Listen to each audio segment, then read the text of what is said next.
politiko. Ngayon, nakita nyo naman nung tinamaan ng bagyo ang Pilipinas sa Bicol. Tinanong si Presidente, anong dapat nating gawin? Aba, kumamot ang ulo ang bangag. Aba, tinanong siya kung anong dapat gawin kasi ang mga tao sa Bicol namamatay na dahil sa baha. Ngumiti lang ang bangag. Anong dapat natin gawin? Kung hindi ka mo naman bangag, ikaw ang presidente pero hindi mo alam kung paano mag-solve ng community. Hindi mo alam kung paano mag-solve ng problema sa bansa. Ngayon, sasabihin ng mga media, kaya lang kayo nandyan, bayaran kayo eh.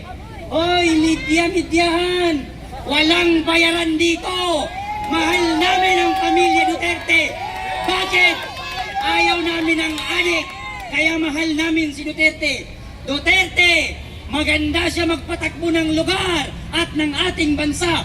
Noong panahon ni Duterte, napakaganda pumunta ng ibang bansa, ipagyabang na isa kang Pilipino. Pero ngayon, nakakahiya na maging isang Pilipino sapagkat meron tayong Pangulong bangag. Noong panahon ni Duterte, yang Manila Bay, puno ng basura. Dumating si Duterte, yang Manila Bay, parang sa ibang bansa na beach. Ang daming namamasyal. Ngayon pumalit si Bangag, parang siyar na naman ulit. Panahon ni Duterte, ang mga adik nagsitaguan. Ngayon bumalik ang adik na naman na presidente, lahat ng adik bumalik na naman. Nangampanya si Bongbong Marcos, anong sabi niya? Pag ako ang nanalo, 25 lang ang isang kilong bigas. Naupo ang Bangag. Ang bigas ngayon 60, ang shabu bumaba. Ang pangako niya, bigas ang bababa. Ngayon siya ang naupo, mumahal ang bigas, bumaba ang shabu. Grabe naman yan. Ngayon, tignan nyo naman, ang mga binoto nating Senado na mga alagad ni Presidente Marcos Bangag Jr. Kung makaimbestiga sila kay Sara Duterte, nung humihingi si Sara Duterte ng pondo, abay si Ira Ontiveros, yung si Risa Ontiveros, kung makaimbestiga, akala mo naman anghel. Eh ikaw ang tanungin namin ni Risa Ontiveros, yung kinurakot mo, yung ninakaw mo, na 90 billion sa PhilHealth, saan mo pinunta? Tapos kung makaimbestiga ka, akala mo malinis ka? Isa kang crocodile na malaki.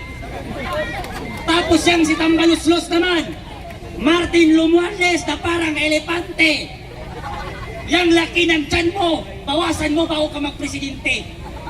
Wala nang uupo sa inyo, kaya lang kayo naupo sa Senado at sa Presidente dahil sa kay Sara Duterte. Kung hindi lang kayo dumikit kay Sara Duterte, kahit kagawad hindi nyo makuha. Oo, wala kayong makukuha, wala kayong utang na loob. Yang tatay ni Marcos na si Ferdinand Marcos, ilang presidente ang dumaan, namatay ang tatay mo, hindi nila nailibing kasi ayaw ng taong bayan. Dumating si Duterte sa pagkapangulo, ipinalibing ang tatay mong bangag ka. Ngayon, ikaw ay dumikit kay Sara Duterte, nanalo ka dahil sa kawalang hiyan mo at wala kang utang na loob.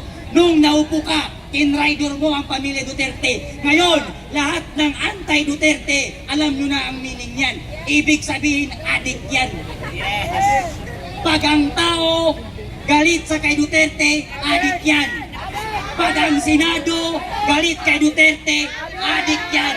Pag ang mga congressman sa representative ng House Committee galit kay Duterte, adik din yan. Kaya lahat ng galit kay Duterte, ayaw kay Duterte, matik na yan, adik yan lahat, pati ang kanilang Pangulo. Diba? Kaya ito ang sigawan namin. Lahat kaming nandirito, galing sa iba't ibang panig sulok ng Pilipinas. Isa lamang ang sigaw namin, Marcos Demonyo! Kung mag-resign ka na, huwag kang magpa-under sa asawa mong parang zombie kung maglakad. Huwag ka rin magpa-handle dyan sa pinsan ng asawa mong parang baboy na si Romualdez. Huwag kang magpa-handle dyan sa asawa mong zombie kung maglakad.